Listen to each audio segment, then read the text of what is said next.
ಈ ಕೆಳಗಿನವುಗಳನ್ನು ಸರಿಹೊಂದಿಸಿ. Match the following. So the different types of reactions are given.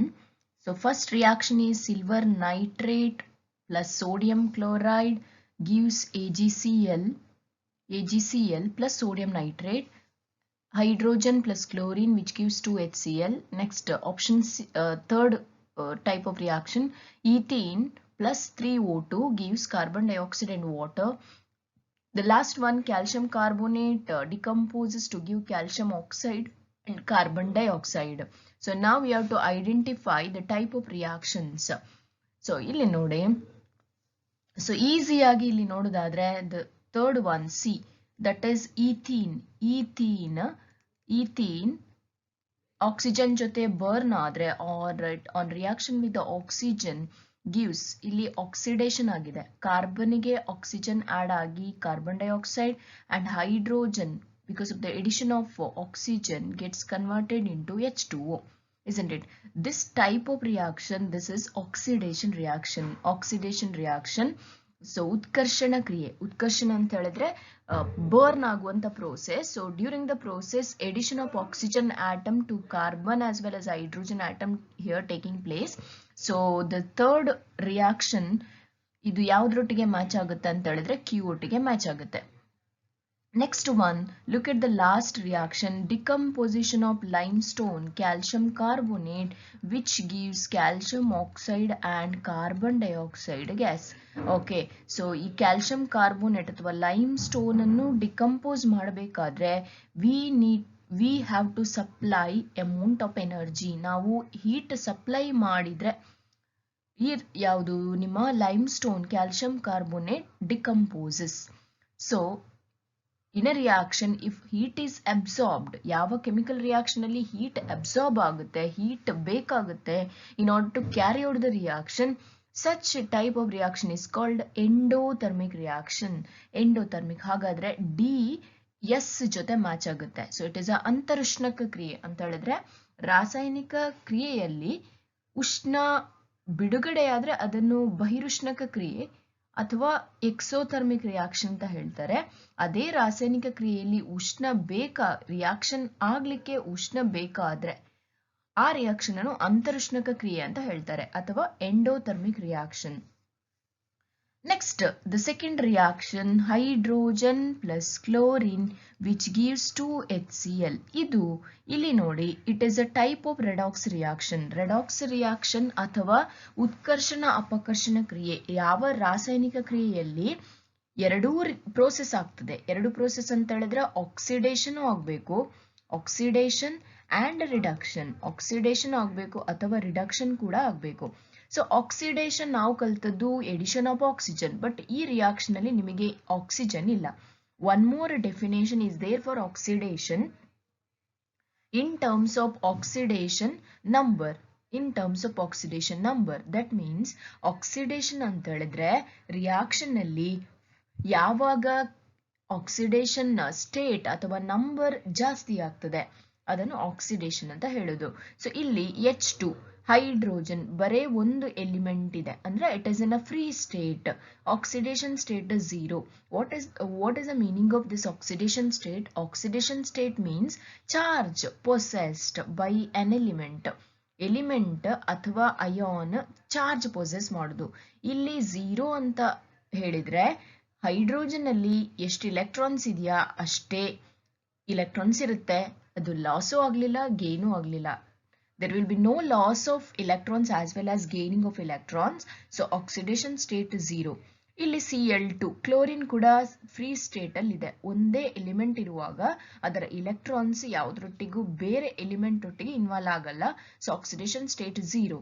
ಅದೇ ನೀವು HCl ಅಲ್ಲಿ ನೋಡಿದ್ರೆ ಹೈಡ್ರೋಜನ್ಗೆ +1 ಗೊತ್ತಿದೆ, H ಹೈಡ್ರೋಜನ್ ಮತ್ತೆ Cl, ಹೈಡ್ರೋಜನ್ಗೆ +1 ಕ್ಲೋರಿನ್ಗೆ -1 ಆಕ್ಸಿಡೇಷನ್ ಸ್ಟೇಟ್. ಹಾಗಾದ್ರೆ ಹೈಡ್ರೋಜನ್ ಕಂಪೇರ್ ಮಾಡಿದ್ರೆ 0 ದಿಂದ +1 ಆಕ್ಸಿಡೇಷನ್ ಸ್ಟೇಟ್ ಏನಾಗಿದೆ, ಇನ್ಕ್ರೀಸ್ ಆಗಿದೆ. The process is oxidation. ಅದೇ ರಿಯಾಕ್ಷನ್ ಅಲ್ಲಿ ಕ್ಲೋರಿನ್ ಕಂಪೇರ್ ಮಾಡಿದ್ರೆ the oxidation state is reduced. 0 to -1, that means process is reduction. So ಒಂದೇ reaction ಅಲ್ಲಿ oxidation ಆಗಬೇಕು, reduction ಆದ್ರೆ such type of reaction is called redox reaction ಅಥವಾ ಉತ್ಕರ್ಷಣೆ ಮತ್ತು ಅಪಕರ್ಷಣೆ. ಸೊ ಹಾಗಾದ್ರೆ second option that is B first one ಒಟ್ಟಿಗೆ match ಆಗುತ್ತೆ. ಹಾಗಾದ್ರೆ ಉಳಿದದ್ದು first reaction it is a precipitation reaction, precipitation. ಹಾಗಾದ್ರೆ correct match A second option. ಇಲ್ಲಿ ನೋಡಿ the second option A R, B stands for P ಅಥವಾ C Q and DS. The answer is option 2 ಅಥವಾ second option. ಇದರಲ್ಲಿ first reaction ನೋಡಿ AgNO3 plus NaCl gives AgCl. So ಇಲ್ಲಿ ಈ ಟೈಪಿನ reaction ಅಲ್ಲಿ ನಿಮಗೆ white precipitate silver chloride form ಆಗುತ್ತೆ. How it is formed? By the exchange of ions. ಇಲ್ಲಿ ನೋಡಿ ಸಿಲ್ವರ್ AgNO3 ಯ ಸಿಲ್ವರ್ Cl ಒಟ್ಟಿಗೆ ಕಂಬೈನ್ ಆಗಿದೆ, ಉಳಿದದ್ದು NaNO3 ಕಂಬೈನ್ ಆಗಿ ನಿಮಗೆ ಒನ್ ಮೋರ್ ಸೈಡ್ ಪ್ರಾಡಕ್ಟ್ ಇಲ್ಲಿ ಸಿಕ್ಕಿದೆ. So this type of reaction is precipitation reaction. So answer for the question is option 2 or second option. ಈ ಕೆಳಗಿನ ಹೇಳಿಕೆಯನ್ನು ಗಮನಿಸಿ. Strontium Sr2+ with atomic number 38 and mass number 90. Okay, strontium 2+ with atomic number 38 and mass number 90. ಇದರಲ್ಲಿ ಪರಮಾಣು ಸಂಖ್ಯೆ ಇಲೆಕ್ಟ್ರಾನ್ಗಳ ಸಂಖ್ಯೆ 38, ನ್ಯೂಟ್ರಾನ್ಗಳ ಸಂಖ್ಯೆ 52, ಪ್ರೋಟಾನ್ಗಳ ಸಂಖ್ಯೆ 38.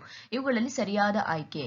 So in the following statement you have to identify the correct statement. C strontium ಯಾವಾಗಲೂ ಒಂದು ಎಲಿಮೆಂಟ್ ಈ ತರ ಈ ಫಾರ್ಮ್ ಅಲ್ಲಿ ಕೊಟ್ರೆ where Z represents atomic number. Okay, Z represent atomic number, A represents mass number. Atomic number is always equal to number of protons.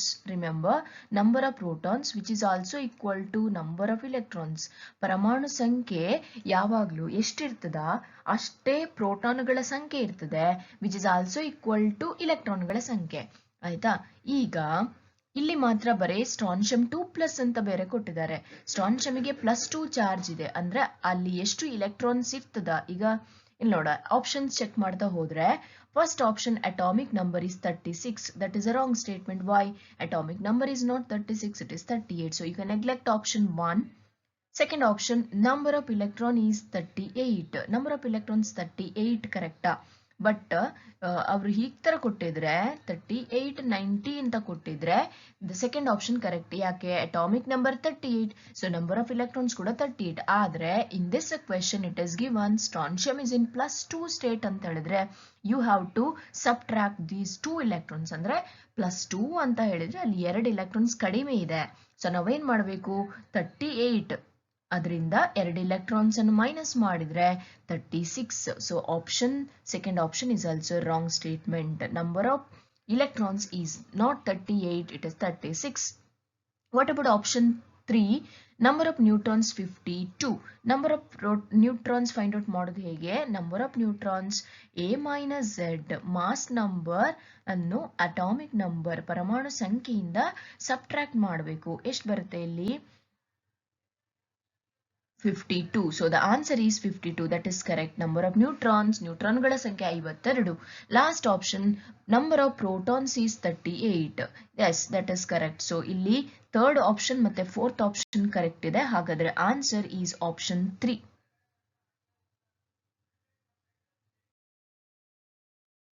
Look at this question.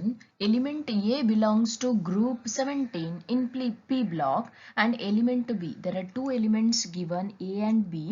Element A belongs to group 17 and element B belongs to group 1 that is S block elements.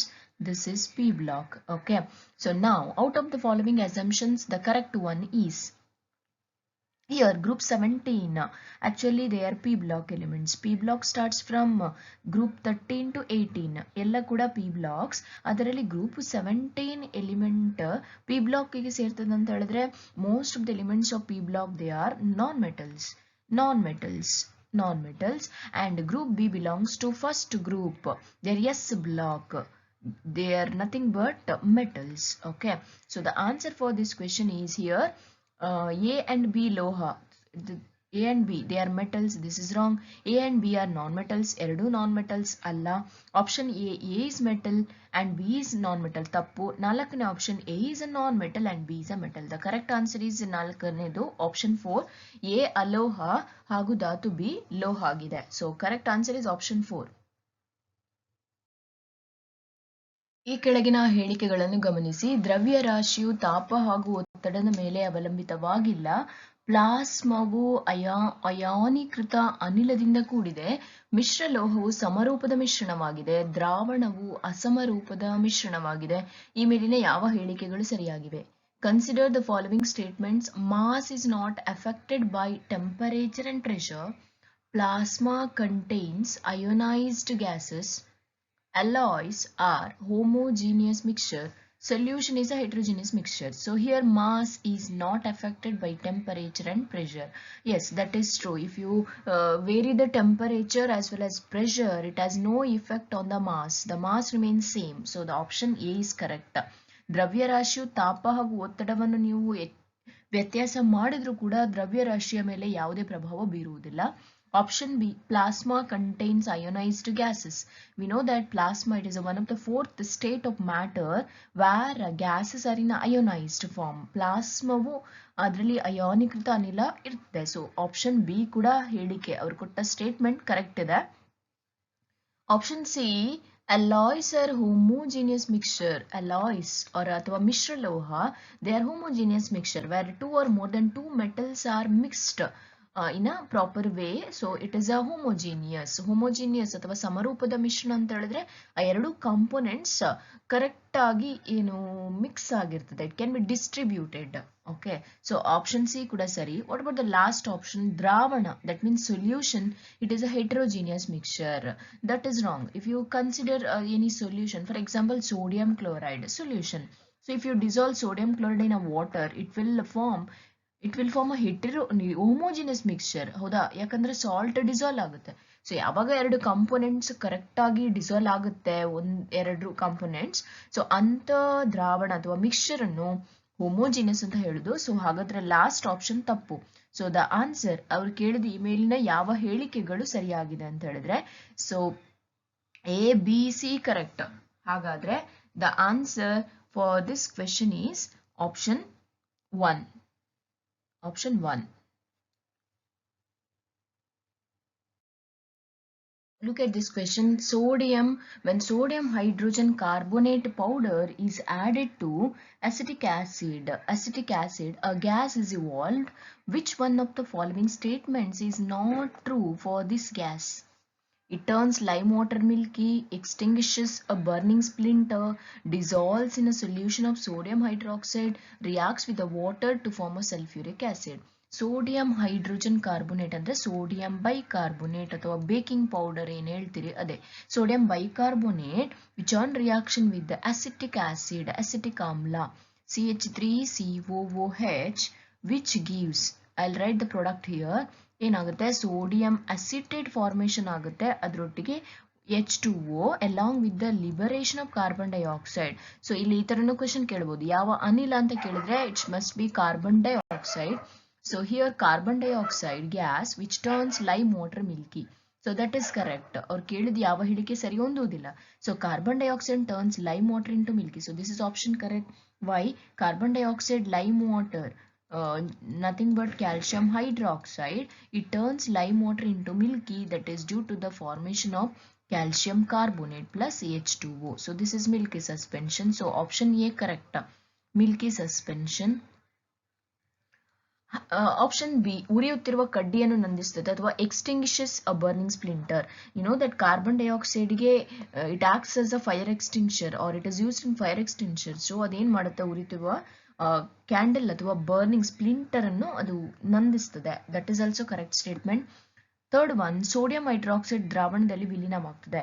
Carbon dioxide it dissolves in a sodium hydroxide, it will form sodium carbonate, a basic solution form ಆಗುತ್ತೆ. sodium carbonate solution is obtained, Na2CO3. that is also correct. The last option, it reacts with the water to form a sulfuric acid. ಯಾವುದು? carbon dioxide. If it reacts with the water, then it will form carbonic amla instead of sulfuric acid, carbonic acid is produced. Okay, so the last option actually it is wrong. So the answer for this question is option 4. Option 4. Fourth option is wrong. So that is the answer. 20th question. Which of the following pairs of substances are chemically same? ಈ ಕೆಳಗಿನ ಯಾವ ಜೋಡಿಯು ರಾಸಾಯನಿಕವಾಗಿ ಸರಿಹೊಂದುತ್ತದೆ? Option 1 lime water and milk of lime. Lime water and milk of lime, the chemical formula is calcium hydroxide. So both are same. Even milk of lime is nothing but calcium hydroxide. So option 1 may be the answer. What about option B? Calcium sulfate ಮತ್ತು gypsum ಅಥವಾ dead burnt plaster and gypsum. Actually gypsum ಅಂತ ಹೇಳಿದ್ರೆ formula of gypsum is calcium sulphate with hemi water or hemihydrate. This is a formula of gypsum. If it is on heating, further heating, even of H2O, the moisture vaporizes, it evaporates moisture, and you will get only the calcium sulfate, which itself called as dead burnt plaster. They are not chemically same.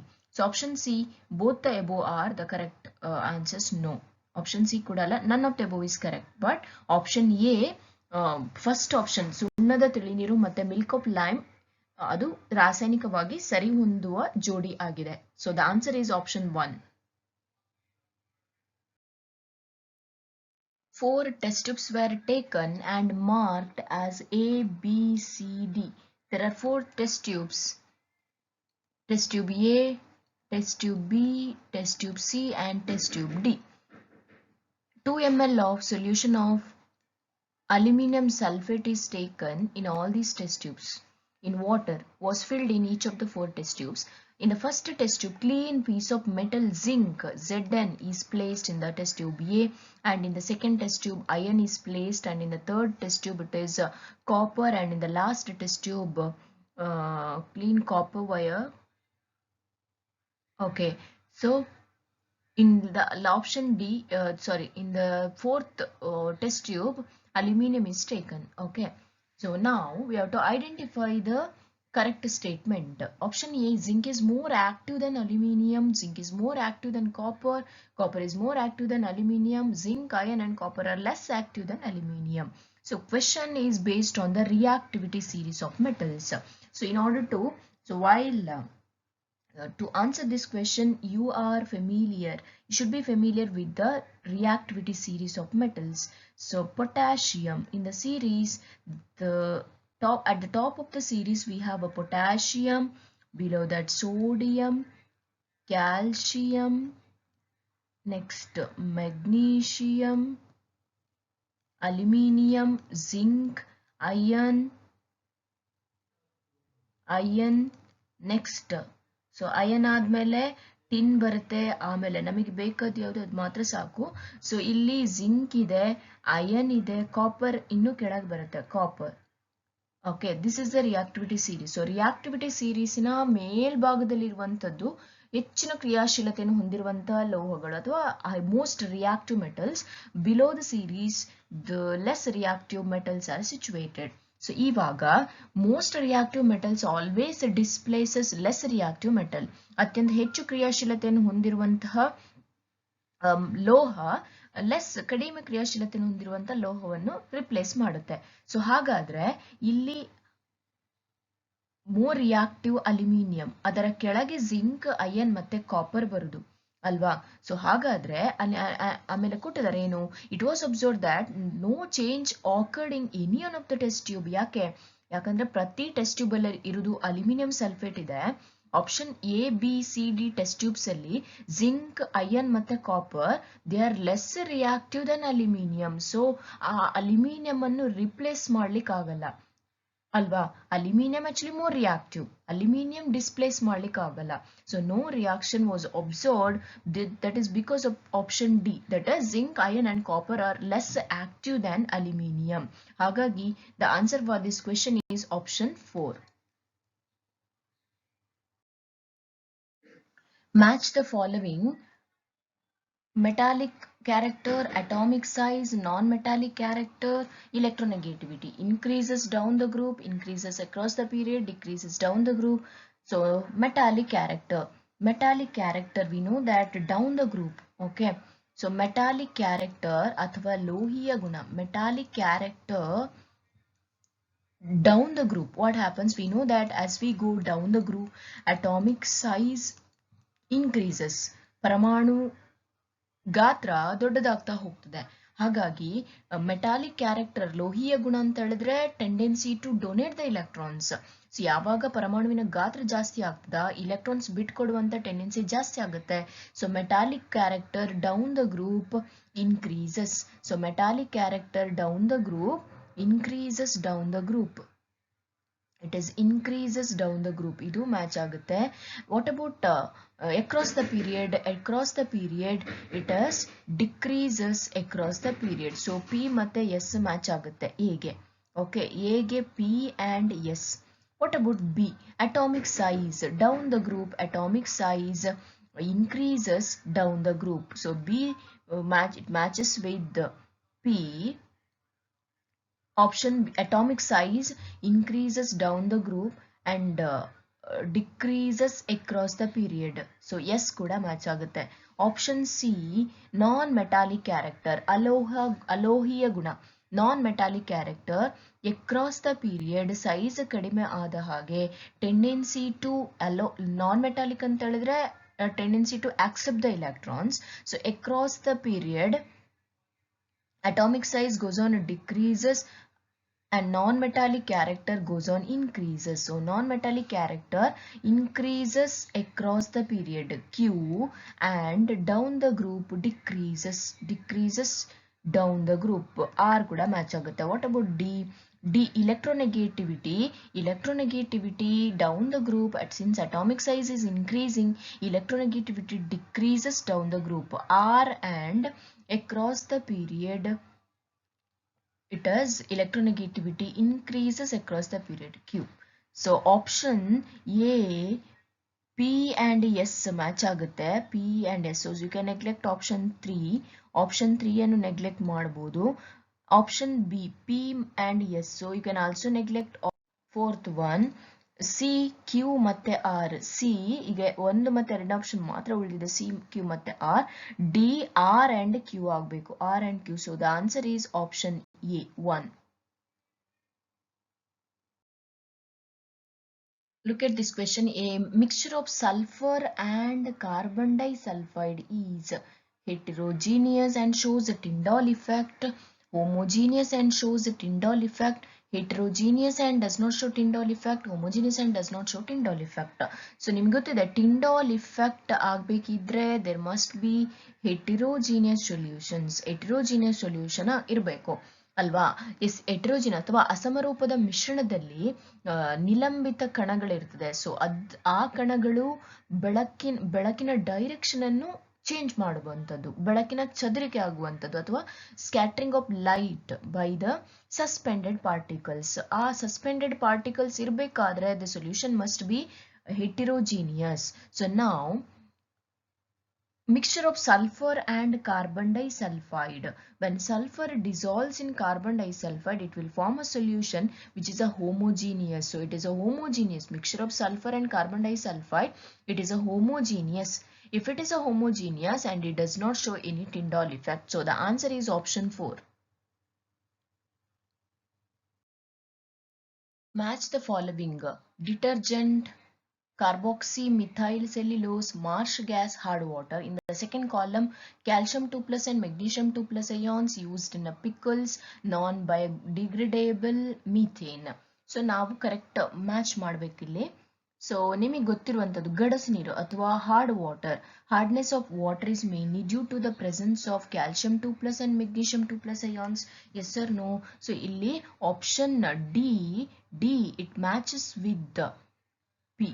So D ಅನ್ನುವಂಥದ್ದು, ಹಾಗಾದ್ರೆ 4ನೇ option ಅನ್ನು neglect ಮಾಡಬಹುದು. ಅಲ್ಲಿ D ಅನ್ನುವಂಥದ್ದನ್ನು Q ಕೊಟ್ಟಿದ್ದಾರೆ, that is wrong. So ಇವಾಗ 1, 2, 3 options ಅಲ್ಲಿ ನೋಡಬೇಕು. ಸೊ ಗಡಸು ನೀರು ಗೊತ್ತಾಯ್ತು. Next one marsh gas. You know that methane is known as marsh gas. ಹಾಗಾದ್ರೆ C it go for methane. S ಗೆ ಹೋಗ್ಬೇಕು ಸಿ. ಹಾಗಾದ್ರೆ ಫಸ್ಟ್ ಆಪ್ಷನ್ ಅನ್ನು ಕೂಡ ತೆಗಿಬಹುದು ನಾವು. Now you have a competition between the second and the third option. ಮಾರ್ಜಕ ಅಥವಾ detergent what are detergents? They are sodium salts of long chain sulfonic acid. Detergents are sodium salts of long chain sulfonic acid, thus they are non biodegradable. ಅದು ಜೈವಿಕವಾಗಿ ವಿಘಟನೆ ಹೊಂದುವುದಿಲ್ಲ, therefore they are non biodegradable. So ಹಾಗಾದ್ರೆ option A R ಜೊತೆ match ಆಗುತ್ತೆ. So the third option is correct option. Answer 3 is the answer. Option 3 is the correct answer. ಹಾಗಾದ್ರೆ ಕಾರ್ಬಾಕ್ಸಿಮಿಥೈಲ್ cellulose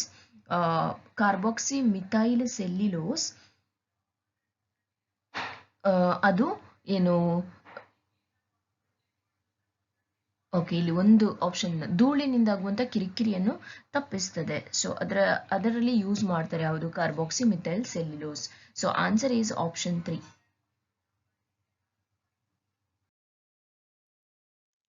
Consider the following statements. pH of sodium chloride solution is 7. Copper sulfate gives a red color with a universal indicator. Degreasing of metals can be done with the sulfuric acid. Which of the following statements are correct? So pH of sodium chloride solution, it is 7. That is true. Neutral. Sodium chloride is formed by the reaction of acid and a base. So the pH, it is 7. Okay. So option A is a correct statement. So option A is correct. What about option B? Copper sulfate gives a red color with a universal indicator. That is also correct statement. What about option C? Degreasing of metals can be done with sulfuric acid. So that is a wrong statement. Actually, degreasing of metals, it can be done with the sodium hydroxide. So only option A and B are correct. So the answer for this question is option B. A and B are correct. ಈ ಕೆಳಗಿನ when light is passed through samples A and B placed in a line in a dark room, the effects observed are as shown in the figure. So diagram ನೋಡಿ, first light ಅಥವಾ torch light ಅನ್ನು focus ಮಾಡಿದ್ದಾರೆ through sample A and sample B. Sample A ಯಲ್ಲಿ ಆ ಲೈಟಿನ path ನಿಮಗೆ ಕಾಣಿಸ್ತಾ ಇಲ್ಲ, yes or no? Whereas in the second sample you can clearly see the path of a light. So that indicates the sample B must be heterogeneous. ಅದು ಅಸಮರೂಪದ ದ್ರಾವಣ ಆಗಿರಬಹುದು. ಸ್ಯಾಂಪಲ್ ಎ ಸಮರೂಪ. Now let us identify the options. Option 1 A gel ಆಗಿರ್ಬೋದು ಮತ್ತು B gel. ತಪ್ಪು. Option 1 correct ಅಲ್ಲ. ಯಾಕೆ? ಬೋತ್ ಆರ್ ಜೆಲ್ ಆಗಿದ್ರೆ ಅಲ್ಲಿ ಪಾತ್ ಕಾಣಬೇಕಿತ್ತು. Option 2 A solution, B is also solution. This also wrong. What about option 3 A gel B suspension? ತಪ್ಪು. Last option A is a solution and B is a gel. So answer is option 4. Look at this question. ಲೋಹಗಳು ಆಮ್ಲದೊಟ್ಟಿಗೆ ವರ್ತಿಸಿ ಲವಣ ಹಾಗೂ hydrogen ಅನಿಲವನ್ನು ಬಿಡುಗಡೆ ಮಾಡುತ್ತದೆ. ಈ ಕೆಳಗಿನ ಯಾವ ಆಮ್ಲವು ಲೋಹಗಳನ್ನೇ ವರ್ತಿಸಿದಾಗ ಹೈಡ್ರೋಜನ್ ಅನಿಲವನ್ನು ಬಿಡುಗಡೆ ಮಾಡುವುದಿಲ್ಲ? Generally, metals reacts with the acids to give salt and hydrogen gas. Which of the following acids does not give hydrogen gas on reacting the metals? ಇಲ್ಲಿ ಸಲ್ಫ್ಯೂರಿಕ್ ಆಸಿಡ್ ಕೊಟ್ಟಿದ್ದಾರೆ. ಈ ಆಸಿಡ್ ಮೆಟಲ್ ಜೊತೆ react ಆದಾಗ acid hydrogen gas ಅನ್ನು ಬಿಡುಗಡೆ ಮಾಡುತ್ತದೆ. Even hydrochloric acid ಕೂಡ hydrogen ಅನ್ನು ಬಿಡುಗಡೆ ಮಾಡುತ್ತೆ. But nitric acid is answer because here nitric acid it is a very good or a strong oxidizing agent. So ಏನ್ ಮಾಡುತ್ತೆ? ಹೈಡ್ರೋಜನ್ ಗ್ಯಾಸ್ ಫಾರ್ಮ್ ಆದನ್ನು it oxidizes hydrogen to water. Hydrogen form ಆದನ್ನು ಮತ್ತೆ water ಆಗಿ convert ಮಾಡುತ್ತೆ. So very dilute nitric acid, ನೀವು ದುರ್ಬಲ nitric acid ಅನ್ನು ತಗೊಂಡ್ರೆ ಅದು ಮ್ಯಾಗ್ನೀಷಿಯಂ ಮತ್ತೆ ಮ್ಯಾಂಗನಸ್ ಮೆಟಲ್ ಜೊತೆ ರಿಯಾಕ್ಟ್ ಆಗುತ್ತೆ. But concentrated nitric acid if you take, it won't liberates hydrogen gas. So the answer is option 3.